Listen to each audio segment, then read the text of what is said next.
Hi everyone, I'm Nick Lowe and you're watching Noise 11.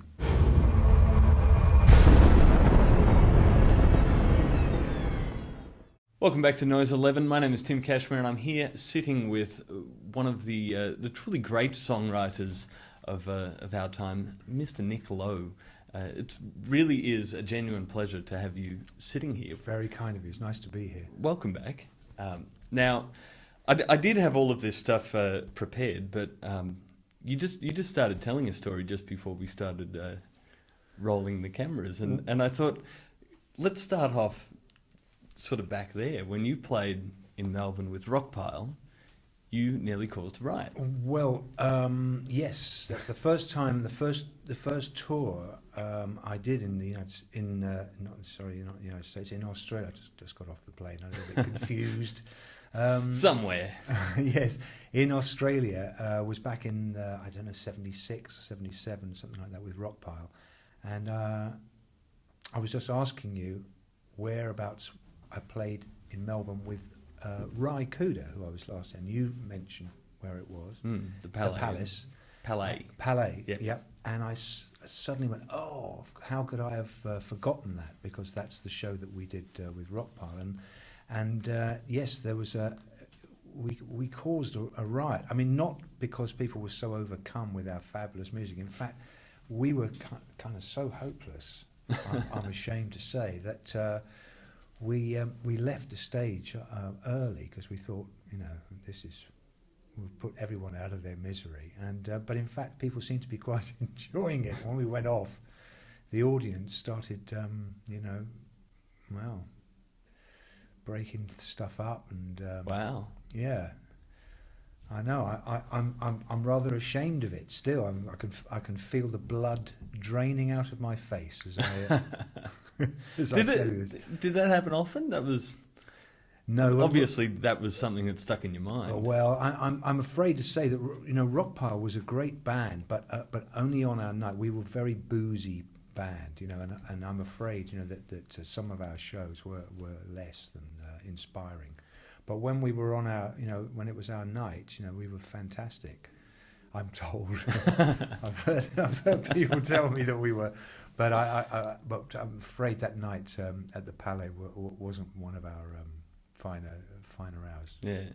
Well, you're all grown up now, and all grown up now, probably not causing too many riots with your current tour. Let's talk about your latest record, The Old Magic, which to me it kind of feels like you're reflecting on your own life a little bit, particularly with songs like Check Out Time, with the opening line, I'm 61 now, I never thought I'd make 30, and You Don't Know Me at All, and all of this. Were you feeling a little bit nostalgic when you started to write this record? Well, not really, because I can't really dodge the bullet about Checkout Time, because the first line is that I'm 61 years old, whatever it is, the one you just quoted. But after that line, I come up with all this old guff about crossing over Jordan and how will I be remembered and all that stuff. Which is sort of a joke, I don't really dwell on my legacy, too much. But I can't dodge the fact that first line came to me when I was watching the telly, and I first came up with the chords, But in the main, I'm not an autobiographical songwriter, really. I'm a kind of old-fashioned Tin Pan Alley hack, really. I do make it up. I know what I'm singing about, when I write about how it feels to be blue, or misunderstood, all the feelings that everyone gets. I know what all that stuff feels like, but I've generally invented a character in most of my songs. So the other thing is that it's so hard to write songs. It becomes harder and harder. You'd think that it'd become a walk in the park the older you get, but it becomes harder and harder. That to then put something else on you about well, I think on this album I'm going to make it a reflective thing about how it's too hard to do that. So. But how does it become harder and harder? Is it because you've already had so many ideas and you're running out of things you don't want to repeat yourself, or is it because you always want to better yourself? Well, some of the things that you along the way you learn these tricks, and you have to be very careful about it, because the more you hear yourself do these tricks, the more irritated you get by them. So you're always trying to trick yourself into doing something that you've never heard before.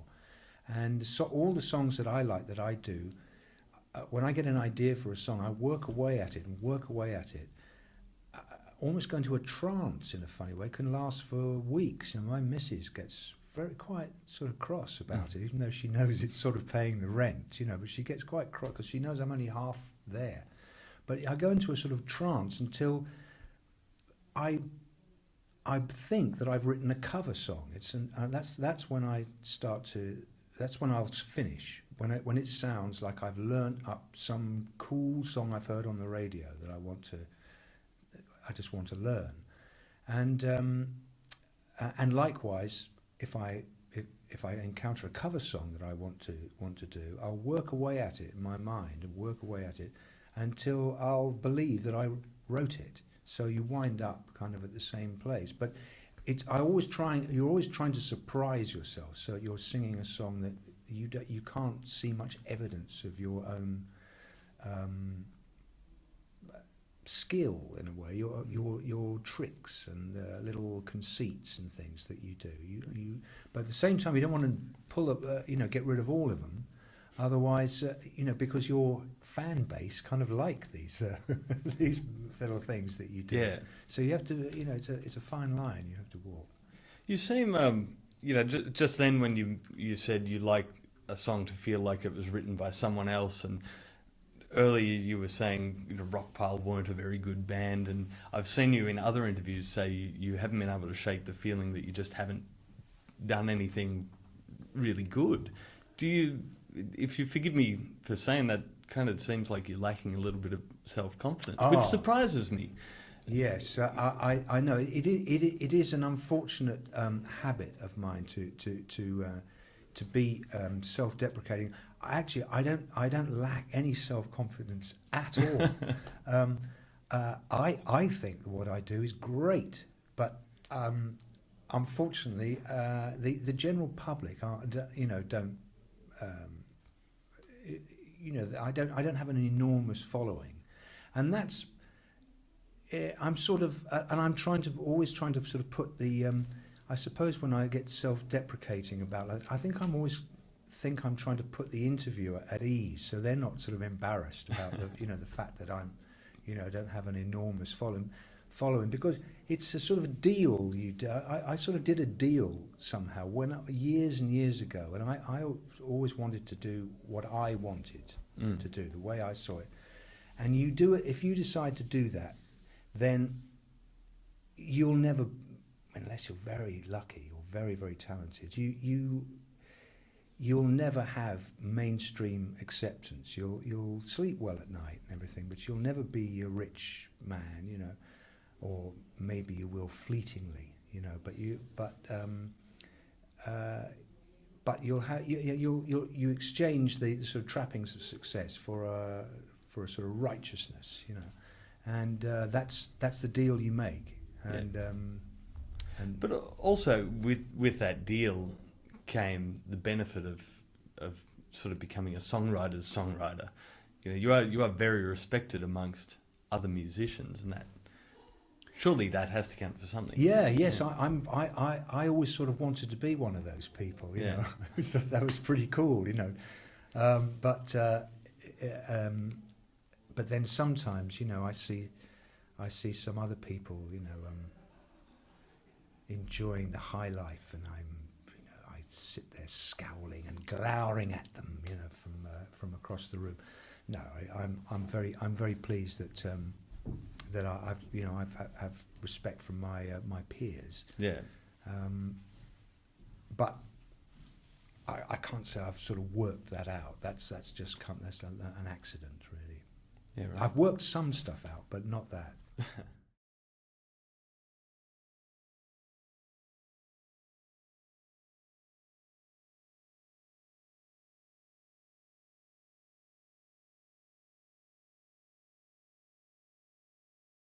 Hi everyone, I'm Nick Lowe, and you're watching Noise 11.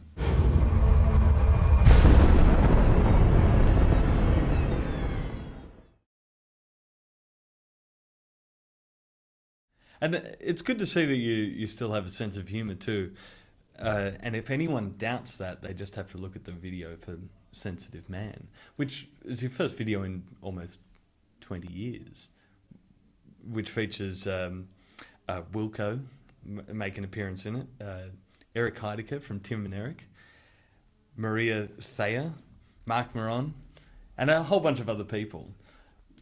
Where did this idea come about? It's very sweet. It's funny and it's kind of sweet. Well, I can't really claim, to have been a driving force in this. Because I thought the videos were all over, but my American manager, a fellow called Jake Goralnik, he said, "Look, I think we should do a video for the web, So, and these fantastic people all stepped up, to to help me with it. I can't really believe it, as a matter of fact, that they all seem to wanted to do it. And my old friend Robin Hitchcock's in this as well.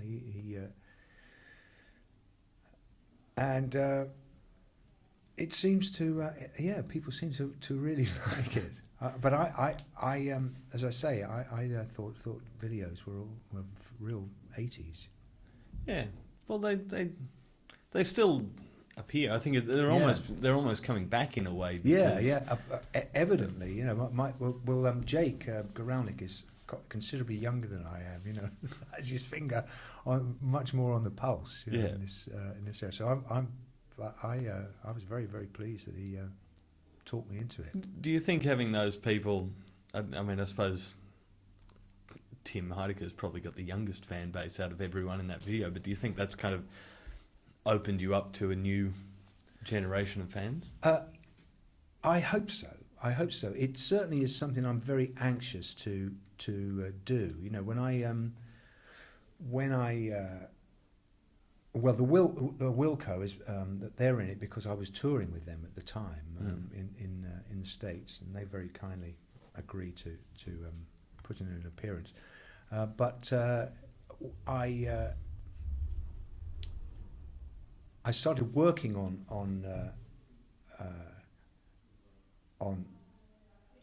So I'm sorry to be so hesitant. Sometimes I get a little wave of jet lag, and I forget what I'm. Completely understandable. If I were in your shoes right now, I'd be asleep. Well, no. I feel pretty good, but occasionally I just think, I wonder what shall I have for supper. When it's 11 o'clock in the morning. Yes. When my brief career as a pop star finished in the 1980s, and I took stock of my position, I'd done pretty well up till that time. I'd produced some records, I'd had a few hits of my own, but then the wheel turns and the public get tired of your shtick and they move on to other people. It happens to everyone, unless again you're someone like Elton John or Cliff Richard or one of these people whose careers just roll through the decades. So I started thinking, well, you've done pretty well. Got a little house and a car out of it, and so if you're done now and it's back to the, you've got to jack it in, you've done pretty well. But I thought, well, I haven't really kind of started. This is the thing you were referring to earlier on. I thought, well, I haven't really done anything. I've had a couple of hits, it's like boxes you tick. I've done this and I've done that, got that out of the way. Now to figure out how to do something, with the future. And I started to plot I don't think that's too strong a word, a plot, how I can present myself as an older artist, because at that time there was no such thing in pop music, or Western pop music, no such thing really as anyone who was doing it really into their 40s even. Now you can't move for them, these old septuagenarians, and all pretty good, doing pretty good stuff. Bob Dylan, Paul Simon, they're doing good work. Yeah. Even Paul Weller, who said, "I'm going to quit by the time I'm 30." Absolutely, just coming into his own. Yeah. Just coming into his own. And I thought this, because when actually the stuff I was interested in when I was young was sort of old guys' music. I always liked the old fellas' music, and I thought, well, as I get older, I'll be able to sort of put the coat on, put this coat on, and I'll be able to wear it right, And I also thought, if I get this right, get the balance right, I can make this so that it's not like an old folks thing. If I get it hip enough, I'll get youngsters digging it as well. Like I liked older people's stuff, and I thought they were hip, Howling Wolf and George Jones and all these people that I admired. They were sort of hip, and interesting. And I thought, well, if I get this balance right, I can do something won't matter that I'm in my 60s, because of course it won't do for everybody. Not everyone's going to like it, but I'm sure I can make it so that young people are interested in this, and I'm not condemned. And I saw it as that, condemned to play to my audience, and be, oh man, the great days of punk rock and stiff records and everything for the rest of my career. It seemed to me like absolute purgatory for that to happen. I wanted to develop something that would improve with age, and make it easy for me to do it, so I wouldn't have to squeeze myself into tight trousers or do something, unseemly, Yeah. And but that whole stiff record scene has moved on to younger generations, and there's plenty of people. I mean, I'm 30 years old. There's plenty of people my age who really appreciate that, and I think that's going down to absolutely. No, I'm not dismissing it at all. It was fabulous. It was a really fantastic time. All of that thing was. It was a great time. But I don't want to just be known for that, even though I sort of am, because that was my time in the sun. That's when I was on the telly all the time, and in the my mug staring out of the pop magazines and things like that. So people can be forgiven for wanting to know about that, and I'm very happy to answer those questions. But I wanted to make sure that I was still, had a flow through of new material and was able to present myself in such a way that I wouldn't seem like some sort of sad old bloke from yesteryear, who's still sort of clinging on. Yeah, well, we're all clinging on to a certain extent, But I wanted to keep it so that it was, it still feels contemporary, and you don't feel like a relic, which I don't. Whether people see me as that is something else, but I don't feel like I'm a relic. And so when you take a song like "Cruel to Be Kind" or "What's So Funny About Peace, Love and Understanding" and you play it now, are you changing? Are you changing? Are you trying to make it sound like Nick Lowe in 2012? Well,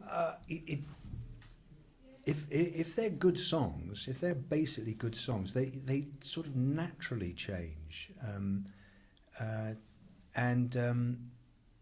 because they're supple. The song's kind of supple. This sounds like a load of old flannel, I know, but some songs just want to be done, one way, and I get fed up with them actually, and I don't really do them. But if a song's good, it, like Peace, Love and Understanding, is a great song. It's been done by loads and loads of people, and that thing can be done almost anyway. I've got recordings of it sung by Tahitian fishermen, and kids in the South American jungle singing it, as well as Bruce Springsteen and other worthies. Let me just, while we're on the subject of that song, as a songwriter, with all of these different versions being done of that song, from, like you said, from Tahitian Fisherman to Bruce Springsteen, and obviously very famously Elvis Costello, do you ever feel kind of protective over it? Do you ever think, that's my song, give it back to me, or were you happy to just let it go and have a life of its own? Oh yeah, it's fantastic, and without sounding too poncy about it, it is a sort of a I don't want to say it belongs to the world, dear boy. I don't want to say, go on, say it. No, it's too late. I'm not going to say it. But it sort of doesn't really sound like I couldn't possibly be protective about it. I really just couldn't be. I always think of that song as the first original idea I ever had. When I started writing songs like everyone, you rewrite your hero's catalogue. And it's very, very obvious. That you're rewriting whoever is your favourite songs, and then you move on to someone else and do all that. Rewrite their songs and somebody else. And about the fifth one, you start to put a little bit of the first guy in. And the next one you put that and a bit of the first one and a few bits of the third person, and then hey presto, you've got your own style. After a while. But Peace, Love and Understanding was the first song where I strummed through, and I almost dropped the guitar and held my hands up. Oh my God, not an original idea, original thought that I haven't stolen off someone else. I was really shocked, that I thought it was such a great idea. It's a bit of a mouthful, the title, but no one seems to mind about that. No one does. And that one is also, I suppose, a very... It's a little bit different lyrically to all of your other ones too. What's so funny about Peace, Love and Understanding is... yes, it's got a touch of the earnest about about it, which I always try and steer away from. But the original idea for it was actually it was a kind of a joke, because I wrote it in 1973, I suppose, and at that time everyone that was sort of coming out of this sort of hippie dream, there'd been this hippie thing of the 60s, and how we can all save the world, all we got to do is love each other and all that sort of stuff, and then people just kind of woke up and said, oh man, come on, I've got a mortgage here to worry about, and all that business, and people were rediscovering other stimulants, rediscovering booze, and getting their feet sort of back on the ground again, in a way. And the song was supposed to be written from the point of view of an old hippie, who saw his fellow travellers all, jumping ship, and becoming sort of cynical and straight. And he was and laughing at him, and he was saying, well, you can laugh at me, but all I'm saying is, what's so wrong with peace, love and understanding, that was the thought. But as I wrote the song, I thought, well, wait a minute, now be careful here, don't make this too, keep it a bit opaque here, don't get too specific. And I don't know what made me do that, but I can remember thinking, this is a pretty good thing, so don't be too clever on this. And there we are. Part of me says, that one looks forward to a time when it'll be unnecessary to sing this song again. But of course, as I always add, my publisher disagrees entirely with that sentiment. Yeah.